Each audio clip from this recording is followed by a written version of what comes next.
Hello everyone, आज है 21 सितंबर और आज इस वीडियो में हम बात करने जा रहे हैं SJVN, मतलब कि इसका जो पूरा नाम है वो सतलुज जल विद्युत निगम है। और देखा जाए तो आज 13% का बहुत ही बड़ा डिक्लाइन कह लो कि यहाँ पर देखने को मिला है, जिसकी वजह भी है भैया OFS आया है और काफ़ी बड़े ह्यूज डिस्काउंट प्राइस पर OFS आया है, जिसके चलते कि गिरावट है। छोटी सी मिड कैप कंपनी है, बातचीत करेंगे इसके बारे में कि गवर्नमेंट ने बड़ा खेल खेला जिसकी वजह से कह लो कि आज गिरावट है। वीडियो को शुरू करूं उससे पहले अगर आपने अभी तक चैनल को सब्सक्राइब नहीं किया है तो प्लीज़ अभी इसे सब्सक्राइब कर लीजिए, क्योंकि आगे भी बहुत सारे वीडियोस हैं जो आपको काफ़ी ज़्यादा हेल्प करेंगे। तो देखिए, जो शेयर है वो 71 रुपीज़ का है। आज बड़ा डिक्लाइन आया था, यहाँ पर 13% तक गिर गया। 13%, 80 रुपये से भी ऊपर ट्रेड करा था। 81 रुपीज़ का शेयर था। पिछले एक महीने में अगर आप देखो तो अभी भी 20% का ग्रोथ है। इस बड़ी गिरावट के बावजूद भी यहाँ पर अगर आप देखोगे तो 56 रुपीज़ से लगातार भागकर चला गया 81, 82 के करीब। अब वहाँ से डिक्लाइन शुरू हुआ। यहाँ पर पिछले एक साल की अगर हम बात करें तब 117% का ग्रोथ है। देखो, ये एक ना मुर्दा शेयर था, लंबे समय तक परफॉर्म नहीं कर रहा था। ये 20 और 30 के लेवल में अटक रहा था और जब फटा तो ऐसा फटा कि 80 रुपये से ऊपर चला गया। और गवर्नमेंट ने भी इसी चीज़ का मौका उठाया, फ़ायदा उठाया और अपने शेयर्स बेचने के लिए निकाले, जिसके चलते आज गिरावट आई। पिछले 5 साल का भी अगर आप ग्राफ देख लोगे तो भैया कोई परफॉर्मेंस नहीं था इसका, कोई परफॉर्मेंस नहीं था।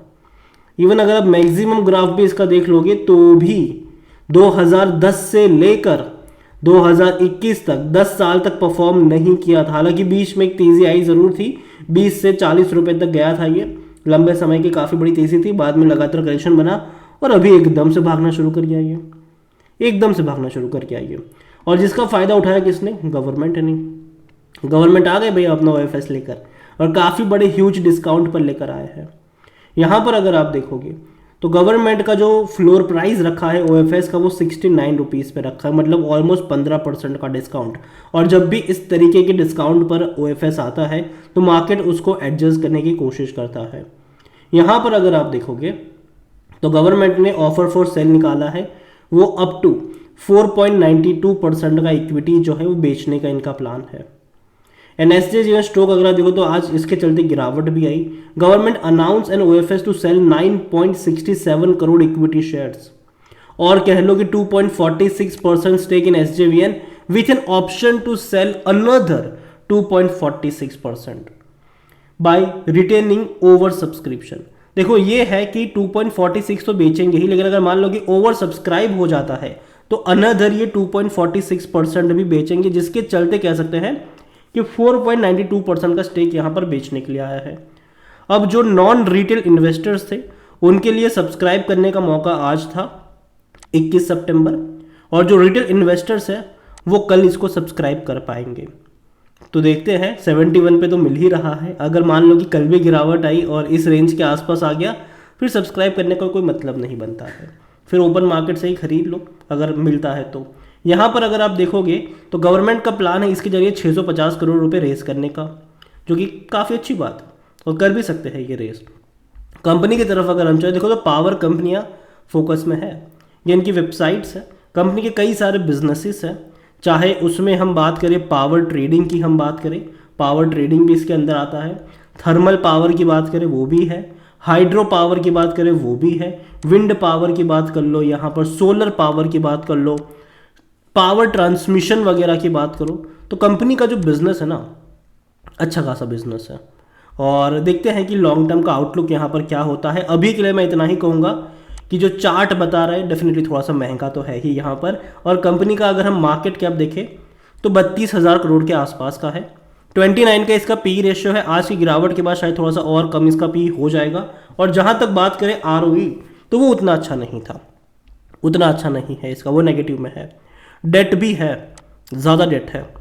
डेट टू इक्विटी रेशियो 1.01% के आसपास का है। प्रॉफिट मार्जिन भी इनके कम है। और देखो जो नंबर्स आ रहे हैं उससे पहले अगर हम डिविडेंड की तरफ चलें तो डिविडेंड अच्छा खासा पे कर रहा है। इस साल अगर हम देखें तो 2 बार पे किया है, पहले 1 रुपये 15 पैसे और अभी 62 पैसे का पे करेगा। और आज वो इनकी रिकॉर्ड डेट भी थी। अगर हम 2022 की बात करें तब भी इसने 2 बार डिविडेंड पे किया था। 21 में देखें तो तब भी इसने डिविडेंड पे आउट किया था। तो यहाँ पर सिंपल सी बात है, शेयर प्राइस लगातार बढ़ने नहीं की वजह जो थी इतने सालों से वो डिविडेंड थी, कि बड़ा डिविडेंड हर साल पे होता है, जिसके चलते कह सकते हैं कि प्राइस एडजस्ट हो जाता है हर बार। और जहां पर बात करी जाए इनके नंबर्स की, तो ठीक है, मतलब उतना ग्रोथ वाले नंबर्स नहीं दिख रहे हैं। जून 2022 में जहां 1000 करोड़ के इनके नेट सेल्स थे, जो अभी लास्ट क्वार्टर में 675 करोड़ है, जो कि कम है। अब प्रॉफिट वाइज भी देखेंगे तो जहां 600 करोड़ 500 करोड़ के प्रॉफिट थे, वहां लास्ट क्वार्टर में 270 करोड़ का प्रॉफिट हुआ। उससे पहले सिर्फ 17 करोड़ का था, उससे पहले 288 करोड़ का था। तो नंबर्स अगर आप देखो प्रॉफिट वैसे थोड़े से यहाँ पर कम ज़रूर है, जो कि अगेन एक नेगेटिव चीज़ है। और कभी किसी क्वार्टर में नंबर बड़े होते हैं, कभी किसी क्वार्टर में नंबर कम होते हैं। इवन पिछले 5 सालों से अगर आप देखोगे तो नेट सेल में कोई उतना बड़ा इंप्रूवमेंट नहीं आया है, कोई उतना बड़ा इंप्रूवमेंट नहीं है। अगर बात करें हम प्रॉफिट वाइज भी, तो प्रॉफिट वाइज भी जहां थे वहीं पर है, कोई उतना बड़ा इंप्रूवमेंट नहीं आया 5 सालों में, जबकि ये नंबर्स बढ़ते रहने चाहिए। हालांकि अभी पावर सेक्टर देखो, मैं मानता हूं कि आने वाले दौर में अच्छे खासे तरीके से फोकस में रहने वाला है। पावर कंपनी अच्छा खासा मोटा पैसा छापने वाली है, तो देखेंगे कि ये कंपनी क्या करती है। अब तक काफ़ी सस्ते वैल्यूएशन के ऊपर था ज़रूर, अब जिस वैल्यूएशन के ऊपर है, पहली चीज़ वो सस्ता तो नहीं है। हाँ, बाय ऑन डिप्स के मौके बनेंगे ज़रूर। शेयर होल्डिंग में देखें तो प्रमोटर के पास 86.77% की होल्डिंग है। प्रमोटर थोड़ी सी और क्वांटिटी यहाँ पर कम कर रहे हैं और फ़ायदा उठा रहे हैं, क्योंकि 30-32 रुपये का शेयर प्रमोटर को भैया, मतलब गवर्नमेंट को 69 में बेच रहे हैं, अच्छी बात है उनके लिए। एक भी शेयर गिरवी नहीं है, और जनरली होते नहीं हैं गवर्नमेंट के शेयर गिरवी। पब्लिक के पास 7.51% की होल्डिंग है। एफआईएल्स के पास 1.40% की होल्डिंग, और देखा जाए तो लगातार एफआईएल्स बेच रहे हैं, 2.96 से 2.40 पर आ चुके हैं। लेकिन दूसरी तरफ अगर हम देखें तो डीएल्स खरीदारी कर रहे हैं, 3.42 से बढ़कर 4.32 पर आ गए। तो देखा जाए तो फॉरेन वाले बेच रहे हैं, लेकिन जो डोमेस्टिक वाले हैं वो यहाँ पर बाय करके चल रहे हैं। ओवरऑल मैं कहूँगा कि जिस कंपनी अभी देखो खराब नहीं है, अच्छी कंपनी है, लेकिन बहुत कम टाइम में बहुत बड़ी तेज़ी दिखाई है, तो भैया जाहिर सी बात है करेक्शन एक्सपेक्टेड है। और सबसे पहले उस करेक्शन का जो फ़ायदा, जो मतलब उस तेज़ी का जो फ़ायदा जिसने उठाया वो गवर्नमेंट थी। गवर्नमेंट ने अपने शेयर्स बेचे, शेयर में गिरावट आई, लेकिन हाँ कुछ टाइम तक ये इसी रेंज के आसपास रहेगा, 65 से 70 की रेंज में कुछ टाइम के लिए रहेगा। बाद में इसका पहिया घूमेगा और बाद में ये 75-80 तक जाता नजर आ सकता है आपको। तो अभी शॉर्ट टर्म के लिए थोड़ा सा डिक्लाइन देखने को मिल सकता है, लेकिन वापस से तेजी दिखाएगा। और देखो अगेन मैं कहूँगा कि अगले कुछ क्वार्टर के नंबर मुझे नहीं लगता कि उतने अच्छे आएंगे पावर कंपनियों की, क्योंकि देखो मार्च और जून अच्छे नंबर्स रिपोर्ट होते हैं, क्योंकि जो कंजम्पशन है वो बढ़ता है इन दौरान, लेकिन जो सितंबर और दिसंबर का टाइम होता है तब कंजम्पशन कम हो जाता है। तो देखने रहेंगे कि इनके नंबर भी किस तरीके से आते हैं। अभी के लिए मैं सिंपल सी बात कहूँगा कि जिनके पास है तो बने रहो, बेचने का कोई फ़ायदा नहीं है। जो लोग फ्रेश बाइंग करना चाहते हैं, थोड़ी सी क्वांटिटी चाहो तो ऐड कर सकते हो, और अगर यहाँ से और 15-20% का डिक्लाइन आता है तो ही एवरेज करना, बाकी मत करना, और थोड़ी सी क्वांटिटी खरीदो, क्योंकि ऑलरेडी बहुत बड़ी तेज़ी यहाँ पर बन चुकी है। तो बहुत बड़ी यहाँ से मैं एक्सपेक्ट नहीं कर रहा हूँ। कुछ टाइम के लिए ये कंसोलिडेट करेगा इस रेंज के आसपास, उसके बाद भागेगा ये। उससे पहले इनके क्वार्टरली रिजल्ट्स भी आ जाएंगे, तो वो भी देखना है कि कैसे इनके नंबर्स आते हैं। ओवरऑल कंपनी खराब नहीं है, सेक्टर खराब नहीं है, परफॉर्मेंस अच्छा आने वाले दौर में देखने को मिल सकता है, तो नज़र रखिए।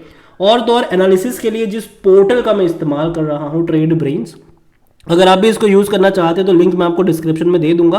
और अगर आप मेरा कूपन कोड HSA20 का इस्तेमाल करोगे तो आपको 20% का डिस्काउंट भी मिल जाएगा। कई सारे बेहतरीन फीचर्स है यहाँ पर, जिनमें से एक है कि स्टॉक रिसर्च रिपोर्ट। तो कई सारे ब्रोकरेज हाउस होते हैं, वो अपनी रिसर्च रिपोर्ट पब्लिश करते हैं। जैसे कि कोटक सिक्योरिटीज़ ने रिकमेंड किया है रेट गेन ट्रैवल टेक्नोलॉजीज़ को, 610 रुपये का टारगेट इन्होंने रखा है, 13% का अपसाइड ये मान के चल रहे हैं। HDFC ने यहाँ पर यूनियन बैंक को रिकमेंड किया, 113 रुपये का टारगेट है, और क्यों रिकमेंड किया उसकी पूरी रिपोर्ट्स भी आपको यहाँ पर मिल जाएगी। तो देर किस बात की है, लिंक डिस्क्रिप्शन में है, कूपन कोड का फायदा उठाना भूलिएगा नहीं। वीडियो को यहीं पे एंड करूंगा, पसंद आया हो तो लाइक करें, शेयर करें, चैनल पर अगर पहली बार है तो प्लीज़ सब्सक्राइब करें। और SJVN के बारे में आप क्या सोचते हैं वो भी आप मुझे कमेंट में लिख के बता सकते हैं। Thank you.